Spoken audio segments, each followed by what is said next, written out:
Wonderful.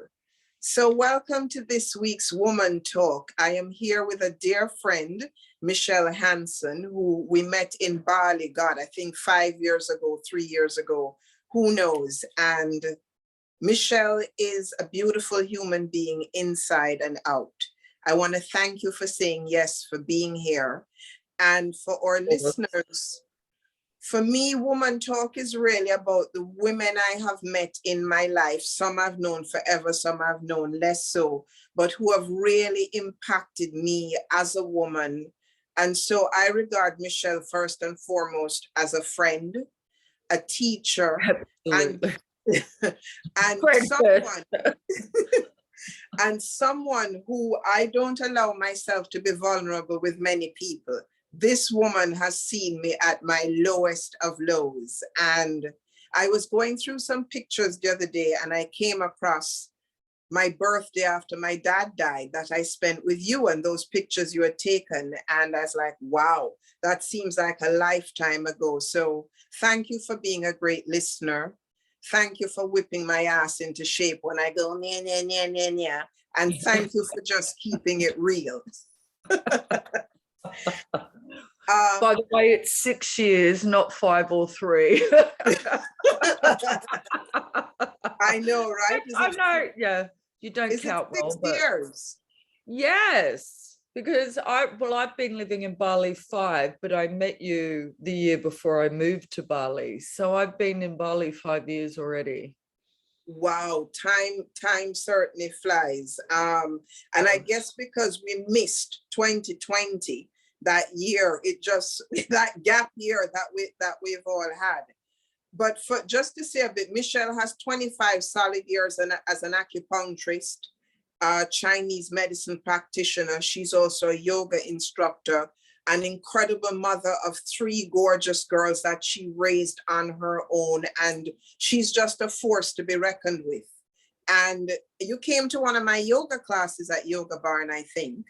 Correct. And I heard about your self-love workshop.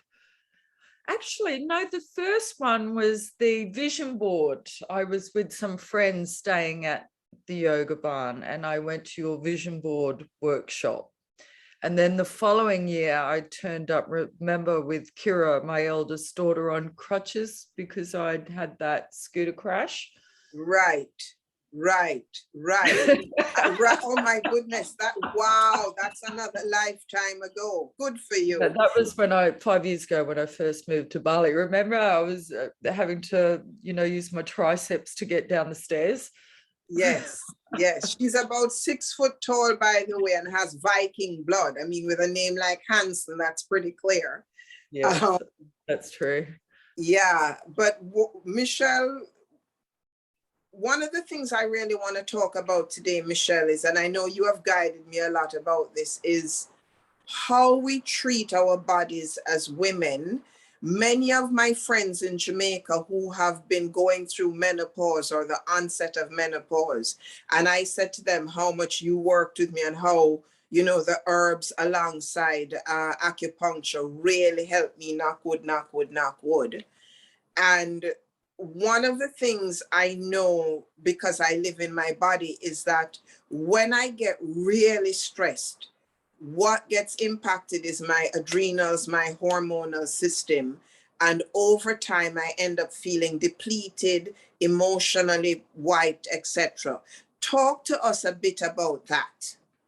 Well, firstly, I think it goes back way before, from the time young girls start menstruating. Basically, our culture treats women like we're little men, just smaller men. We're not. In Chinese medicine, even energetically, the channels are different. It's not just physically. We have energetic channels that are different. And our women are predominantly yin, where we need to be energetically with the actual channels that run up through our body, more connected to the earth. Men are naturally more young. The energy is much more up and out. So they're generally much more connected to what we say in Chinese, medicine heaven, but women, so our connection to the earth is the most primal energetics for us. But obviously we live in a still a patriarchal system where all the masculine yang aspects of life, like achievement, competition, production, are valued, and more of the inner workings are less valued. So even from the get-go, we're all looking outward for achievement, validation, doing, which is, I think, if anything, the most fundamental wrong, doing, non-doing. No animal goes 24/7, well, in their waking hours. Every animal rests, and yet for some reasons, as human beings, and especially as women, we're all taught to just keep going, and rest is lazy and useless, and what are we wasting our time? So we're set up right from the get-go for burning out adrenals, and obviously as we go through life, raising children or not, or careers or not, or and we get to this age, either way, we call adrenals kidney qi in Chinese medicine, but it's basically the same thing. We're all exhausted. So, and particularly aging is the decline of kidney qi. So as we get older, we're going to feel it more and more. But I think we need, we need to look a bit more at the whole picture and just not on this little part of our lives. It's what we've been doing right from the get-go. So I think, we need to value,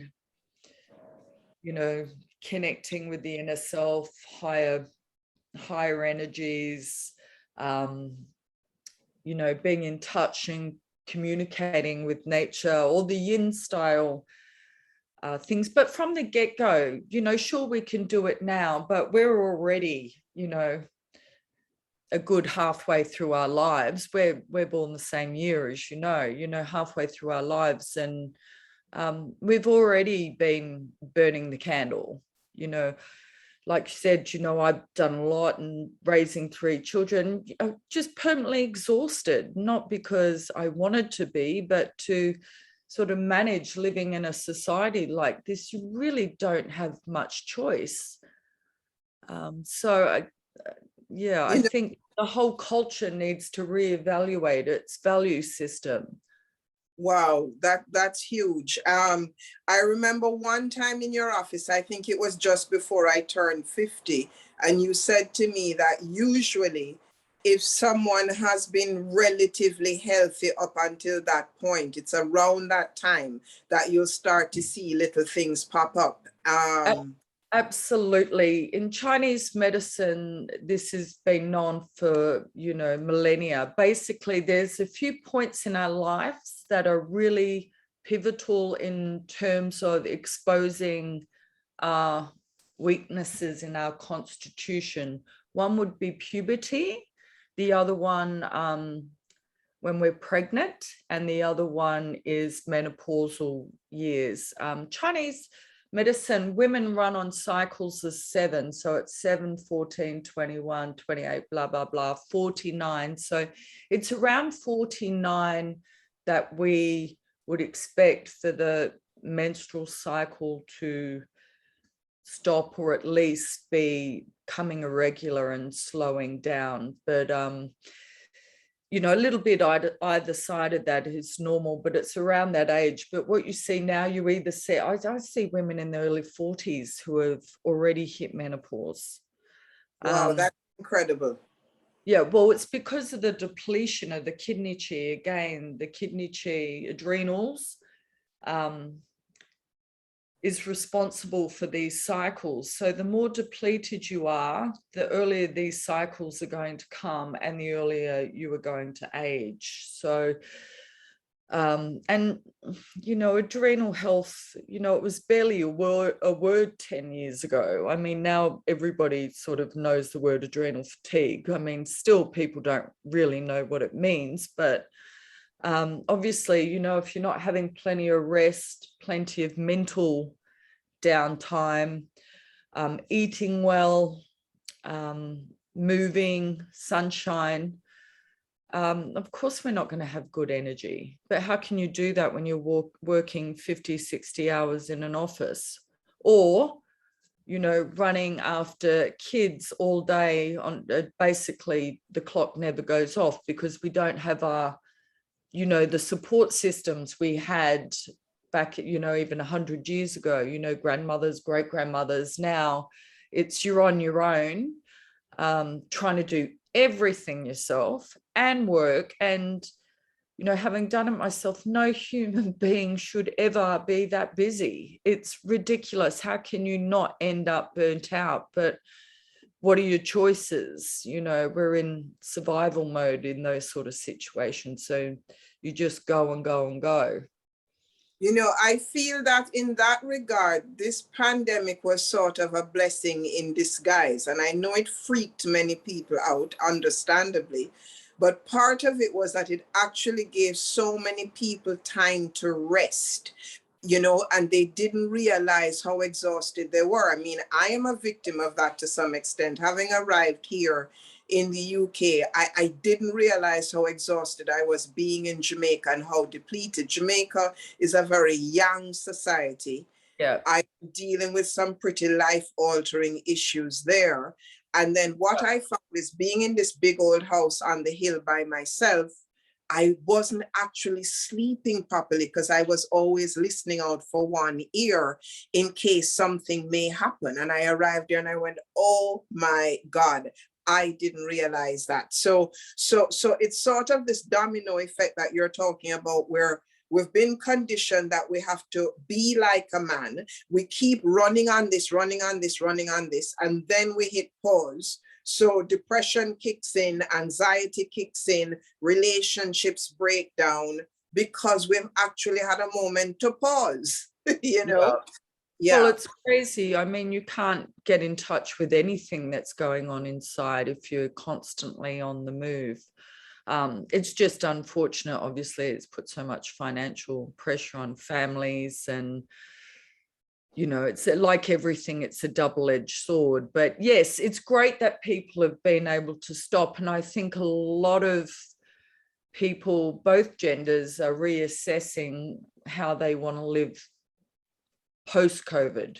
Do they want to go back to how they were living before? So I think, and the ridiculous thing, I mean, this workday came with industrialization, as you probably know, the 9-to-5 workday, where basically, people would, instead of machines in big factories, people were doing it.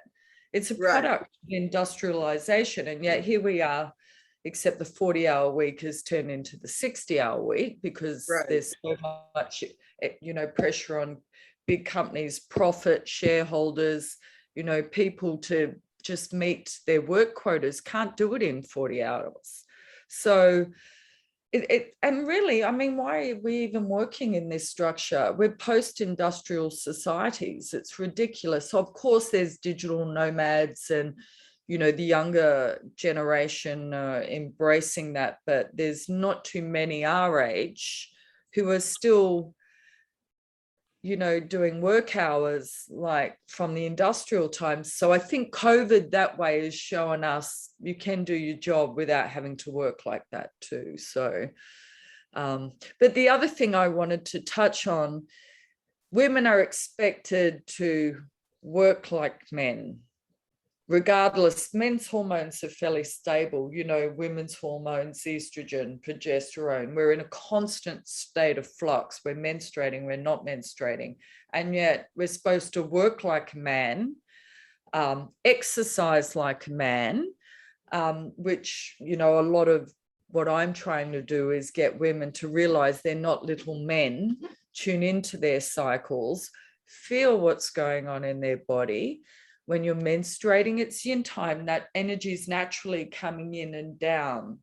So of course, that's not a time to be, super yang doing CrossFit. It's a time to be, meditating, inner work, restorative yoga, yin yoga, whatever. When you exercise out of that rhythm, you're completely disregarding the natural rhythms of nature, which will always end in disease. It's the same, and you can even look at that within, a day. We wake in the morning, midday maximum yang activity, sunset, it's yin going to yang, nighttime energy coming down. So if you're not quietening your system, sunset time, and letting the energy naturally come in, and you're trying to stimulate yourself, whether it be, I don't know, exercising or working, or all these things are so yang, or watching violent movies, of course you're going to find it hard to sleep. So all these rhythms in nature also happen within the body, whether we're male or female. So just living our lives with total disregard for the rhythms of nature, again, with, if you do it, cortisol, major stress hormone. Okay, so it's supposed to peak in the morning, and then at nighttime, evening, it's supposed to go like this. So if you do a saliva cortisol profile and you test all through the day where somebody's cortisol is, you see people at 8 o'clock at night with their cortisol peaking, and they wonder why they can't sleep. Why they can't sleep at night, exactly. Yeah. So you can't sleep with the body full of cortisol. So particularly if some of your genetic makeup it takes longer for you to process cortisol, because everybody clears hormones at a different rate. But you get my point. But Totally. It's not only people being active that later part of evening, you can see it in the hormones, in the stress hormones. So it's not woo-woo. It's not woo-woo. Wow. But what I love about you, Michelle, is that as you're sharing this, I'm just drinking this in, because what you do is that you make the information tangible, digestible, and practical. I met a Black yoga teacher. She taught a power yoga class a couple of days ago, and she was saying that she's taking the month of August off, and she was talking about particularly women of color, this hard working, and I know I have it, this thing where, you have to be working hard, and if you're not working hard, and she was like, I am done with all of this hard working thing, because, I'm being programmed left, right, and center, and then it's ridiculous. It's ridiculous. But even, it's not just women of color. Like, my mother came from a very working background. Both my grandfathers were wharfies. My mum left school at 14. My nana worked in the factory. Very poor. They never owned a car. My mum used to eat the chook food as a kid because they'd come home from school and be hungry. So they'd just mix it with water and eat it. But she was installed with the same work ethic. It was just work, work, work. And even my mum now, she's nearly 80, she doesn't stop. And I sit there and I'm just like, none of this, in her mind, it's all has to be done immediately, and this urgency. And she's always, even at this age, stressed out of the brain, can't sit still, always busy, always exhausted. And I pretty much said my piece, but I don't feel like that, but you're saying you do. I'm like, I have to be mindful of it. I have enough awareness that I have the tools in terms of my meditation. I don't exercise in the evening, as you know. Even when I teach yoga, I'm fascinated that people would come to a power yoga class at 6 o'clock in the evening. But even teaching it at 6 o'clock in the evening as a teacher, you still are lifting your energy because you've got to put it out. That's true. Really, any yang style practices, power yoga, vinyasa, ashtanga, should be in the morning. And the only thing really that should be done in the evening is restorative yin or meditation. Yes, yes. And working the with med natural yeah, rhythm. yeah, the meditation is key. I'm very good at it in the morning. I tend to fall apart in the evenings. I wish I could develop. But you're a morning person. Exactly, exactly. Yeah. Yeah, and that's good. I mean, really, that's ideal. That is Yeah, ideal. yeah. One other thing I wanted to ask you about waking up in the night. You know, intermittent, well, not intermittent sleeping, disturbed sleep pattern. How when we wake up at certain times, the correlation it has to an organ within the body. Can you share a little bit about that with us? Sure. So often, well, let's take it back a bit. I mean, fundamentally, at the most basic, the yin and yang energies should be balanced in the body. As we age, it's predominantly the decline of yin energy. So if you think of yin being the things that keep the body moist, cool, nourished, and yang being the hot, fiery action. So we're already, by the time, you know, we hit around 50, we tend to be a little bit more yang. But because of the lives we've lived already, the yin is declining already. At nighttime, you need this yang energy to balance the yin. Otherwise, if the yin isn't sufficient to keep this yang energy balanced, the yang energy does exactly what it does in nature. It floats up. And what does that do? Stimulates the heart, stimulates the consciousness. And if the yang is really powerful, that is actually what a hot flush is the yin isn't even enough in the day to keep the yang energy anchored, and it just keeps going. So at nighttime, if it's doing that in the day, you can see why with menopause, particularly, so many women have sleep issues. You know, the yang, you just can't anchor it. It keeps coming up and waking you up. So probably the most significant thing in the clinic I see is women waking up between 1 and 3 a.m. And that is particularly to do with the liver. So if there's any imbalance, disturbance in the liver, which we live in a culture which is so mentally and environmentally toxic. I mean, look at the food we consume. It doesn't even look like. I mean, why is it, you know, we can't even drink water from, you know, the river anymore or out of the taps. It's crazy. It's so polluted. Everybody's liver's struggling in this culture. You know, I actually started studying acupuncture and naturopathy, Chinese herbs in 1986. And you just didn't see the liver issues you see today. Pretty much just about every woman who walks in the clinic has something going on in the liver. You know, particularly xenoestrogens and plastics. Cosmetics are the worst. Skincare, you know, it's in, you know, eating out of anything plastic, drinking out of copper water bottles, all these things are just creating mayhem with the hormones, because xenoestrogens mimic the function of estrogen in the body. They compete for the same receptor site. So we end up with all these estrogen dominant symptoms, although we're not really naturally estrogen dominant. We're just getting all these xenoestrogens. So it's really not a society that's kind to the woman's body. I mean, men in a way, I mean, they have their own issues, which I'm not going to minimize, but you know, at least they don't have these waves of hormones that they have to deal with all the time. And it's much easier to say mentally even when your hormones aren't doing this. As we all know, I mean, you know, hormones can really upset your mental health.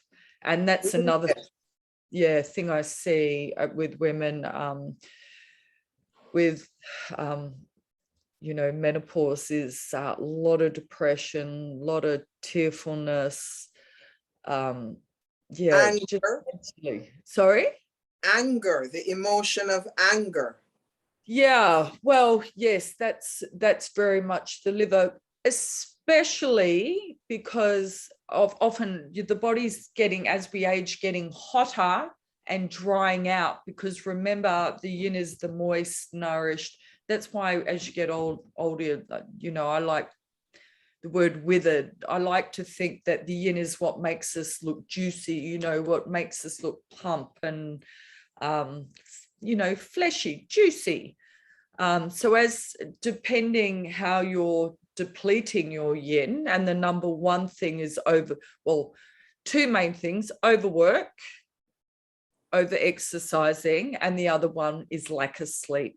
You cannot build yin if you are not asleep during, but you need to be asleep by 10. Those hours are the hours that our body will naturally regenerate. And if you're awake at that time, you won't make yin. It doesn't matter if you sleep into 11, you're still not going to make yin. So again, it's coming back to the natural rhythms of life. When it's dark, sleep. When it's light, this is not, rocket science. I mean, it's just going back to the really primal rhythms, all of it. It's not rocket science if you are attuned to yourself. The scary and sad part is that most of us aren't. So because we're so disconnected from the body, something happens. And the earth for women, our primal connection is to the earth. Kidney 1, I'm going to pull up my foot. Kidney 1 is here. Right. This is where we draw energy from the earth into our kidneys.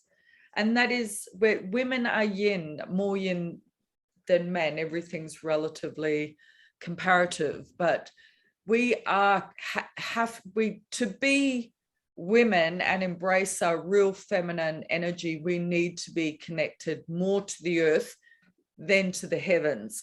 But again, it's a masculine thing, the up and out, even in Bali, which attracts a very, I don't even want to say it, spiritual type of person, but it's all. Yes, it's all outward, yes. And if you aren't grounded, to me, it's just mental tripping. You might as well be taking drugs. You're just all up and out, no grounding. You're not going to ground any of the ideas into this plane. That's probably the biggest thing about our culture in general. We're so ungrounded. Yes, absolutely. Absolutely. In Chinese medicine, the center of the body is just below the belly. This is why all martial arts, Taoist practices are all focusing just below the belly. That's where, heaven and earth meet. And if you're in this center, you have full power. And that's why, they propel chi from this area and can push people across the room. But nobody's grounded. So you find that the energy is centered, either in the solar plexus, in the heart, in the throat, or worse, in the head. And people, it doesn't matter how great their ideas are, they're never going to be able to earth them into this plane because they're just ungrounded. So again, coming back to grounding practices like deep belly breathing, pranayama, yoga, things that ground the body, gardening, walking barefoot, just sitting in the forest. You don't even have to do anything, just with your feet on the grass, watching a river. That's as grounding as anything else. But we're in these massive concrete cities. Everybody's walking around with crazy shoes and on our phones. I mean, it's a world gone mad. And the thing is, if it worked, okay. But clearly it's not. It hasn't. We're in the position we are now as a global village as a result of this complete ungroundedness and disconnection. It's madness. I mean, they talk about, COVID pandemic. What about the depression pandemic? Yes. Anxiety pandemic. I mean, anxieties, and I've had moments, little chunks of my life where I've had to deal with it, and I don't know how people live years upon years upon years. It's like living in mental hell, waking up with your eyes flare open, your heart's going, and I mean, that's no way for humans to be living. And I generally would say at least 60 to 70% of the women I treat have a major issue around anxiety. And of course, with anxiety comes poor sleep, sleeplessness. So, that is a major stress on the body. I mean, of course, it's caused from stress, whether it be relationships, work, whatever. Then it creates this other level of stress, which you could call dysregulation of the nervous system, if you will. And then these symptoms of anxiety, which then just snowball the whole thing. And very quickly, you can see people just lose their way very quick. Wow.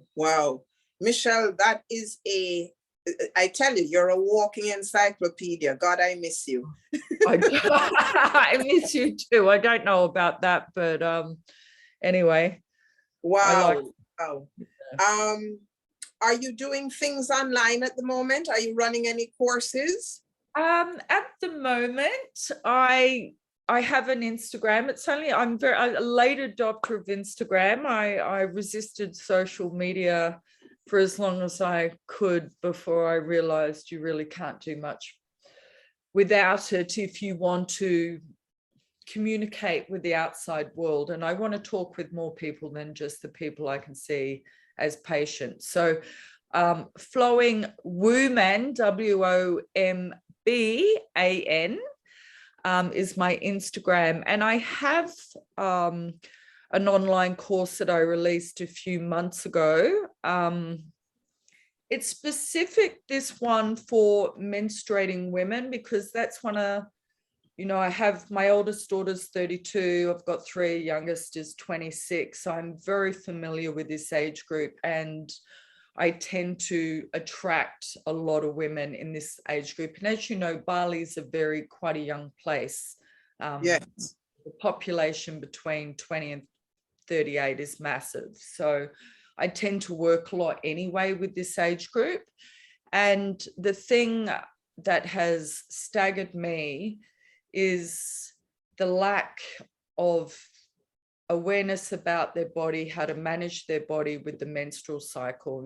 For all the information out there and, YouTube and social media, many women don't know more than I knew at that age. Well, I did know more at that age because I went and studied earlier, but it's ridiculous. Most women only know what their mums told them. Exactly. Who only knew what their grandmother told them. And I'm like, this is crazy. So I basically wrote the course thinking everything I'd want to share with my own kids, I want to put out there that other people can learn as well. So that's how I approached it. So I've just tried to empower women around their own cycle. There's, women, when they come in, I go, how's your period? They go, normal. And I say, do you have any PMS? Yes. You got period pain? Yes. Any clotting? Yes. I'm going, none of those things are normal. Oh yeah, and my period comes at day 23. But I'm like, none of this is normal. They don't even know what a normal period should even look like.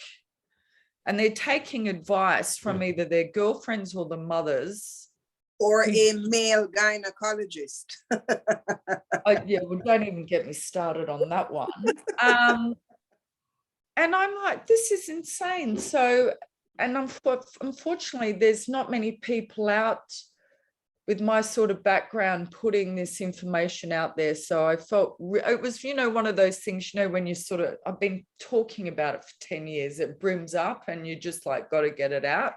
So it felt very natural. So yes, I've released an online course for women how to manage their menstrual cycle.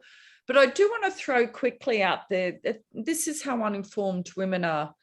So say if menopause is at 49, perimenopause on some level starts around 10 years before that. Mm-hmm. No, women just don't know. They come in and look at me and they go, I'm like, yes, your hormones are on a decline from about 30, 39. This is why fertility dives so quickly in the 40s. So, the way to prevent suffering through menopause is to get in early. When you treat things 10 years earlier, get the body in balance, you're going to transition through menopause without a blink, really. Yes. But if you wait till you get there, and usually women have already had 6 months of flushing and sweating, and they're depressed, and their husbands think they're losing it and they can't sleep, and then they come see me and I'm like, this could have been a way easier approach. And it's harder to treat because mostly, unfortunately, I will say this, I'm 55 this year, like you. Women, there's, with the menopause, they're intolerant, a little bit irritable. They don't have patience. They're a little bit resistant to guidance, and I just find them find this, and I'm this age, a little bit harder to work with. So that's not meant in a disparaging way. I'm just trying to say, don't wait till the cat's out the bag. Deal with it before it gets there. And it's really, for many women, it's the mental thing. They feel unbalanced. They can't think. They're the brain fog, the memory. Yeah. And then on top of that, we live in a society that celebrates the fountain of youth, and we really don't want to have a conversation about aging and menopause and wisdom. So nobody really wants to deal with it. We're in abject denial around it. It's crazy. I mean, in so many ways, it's such a wonderful age. I've found, free of the responsibility of children. The moods, I've found the moods much more even. I don't have swings. I feel in many ways much calmer and level, and I don't buy into the crap of society and let the crap go in my head. I'm like, oh, whatever, I'm not having a part of it. And of course, you know who you are. You've always generally by this time been through some serious life challenges, which ultimately, test the metal, what you're made of. It should be a wonderful celebration. And also it's the big word is wisdom and knowledge. There's nobody, me at 30, I'd already, been in practice 5 years and, spent the 4 years previously studying, blah, blah, blah. But there's no way I had the experience I've got now. Yes. I had the qualifications, but dealing with people and life experience, you cannot learn that in a book. You have to live it. You have to live it. You have to live it. And yeah. that's only something you can get with time. So we should be valuing women who have had 30 years of experience in whatever industry, and like they should be, because of how much experience they have. Instead, all the physical attributes of a woman are valued. I mean, my niece is super popular on Instagram. She's got more followers than the Dalai Lama. I mean, this is the perfect example of a culture gone mad. No value of wisdom, no value of real knowledge, and putting aesthetics and superficial. That doesn't mean you don't look after yourself. I mean, I always try and do the best I can with what I've got, but You know, it's not that, you know, I'm 55. I'm never going to look like a 30-year-old, but I see, you know, I have friends who are fitness trainers and they're a bit younger than me, like they're nearly 40, but they're comparing themselves to 20 years. I'm like, why are you letting this crap get in your head? I mean, exactly.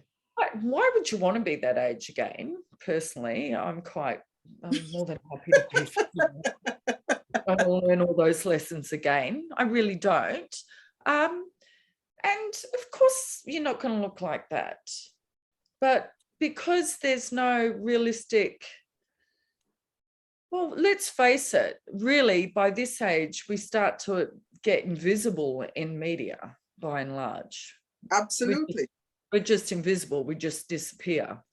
Right. You know, I mean, that's slowly changing. There's a few older women models, and I don't really know too much. Oh, well, some actresses who are still working. But generally, you know, after really 45, you never really saw anybody. That your career was over. You became invisible again. It's insane. Wow. But it's all cultural values, and it's really value-based. It's like, what do you value? Exactly. It's as simple as that. And if we're going to value what other people think and what they look like and what their body looks like and what they're wearing, and I mean, you know, how big their bum is, which seems to be the big thing now, or how they can shake it. I mean, what that's a whole nother conversation that we're not going to touch today. That one between the lips, the boobs, and the butt, it's like, what is happening? You know, it's kind of crazy. But Michelle, thank you so much. This has been, I know we're going to have to do a part 2. And I still have visions of you and I doing something in Jamaica. So I would love to. I'm a Sagittarian, so I mean, I just love to love travel. Exactly. So I'd love to go to Jamaica. Yes, so, yes. Well, you have a home there. As long as I'm there, you have a home there. Well, I really want to get there. So hopefully, I miss your face. Yes, I miss you too, darling. So much love and thank you so much. And we'll talk again soon. Pleasure. And I hope, thank you to your listeners for watching. And I hope they got something out of it. Tons. I certainly did. So, okay, honey, love you. Take care. Big kiss. Okay, bye.